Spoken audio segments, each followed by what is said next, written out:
আল্লাহ বলে 3 ধরনের ব্যক্তিকে সাহায্য করা আমি আল্লাহর উপর ওয়াজিব। কয় শ্রেণীর?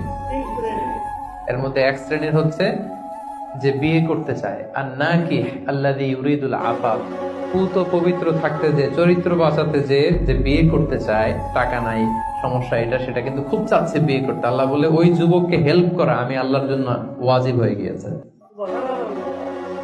অনেকে বিয়ে করে না এই জন্য যে আগে ধনী হয়ে নেই, টাকা পয়সা কিছু হোক এরপরে বিয়ে করবো, কিন্তু ইসলামের সিস্টেম হচ্ছে আগে বিয়ে করো, এরপরে আমি আল্লাহ তোমার ধনী বানাই দেবো। ধনী বানায় দেয় কে? তো আপনি আল্লাহর সিস্টেমে চলবেন না আপনার সিস্টেমে? ধনী হওয়ার সিস্টেমই তো হচ্ছে আগে বিয়ে করতে হবে। সব সফল লোকেরা, ধনী লোকেরা দেখবেন যে আগে আগে বিয়ে করে গেছে।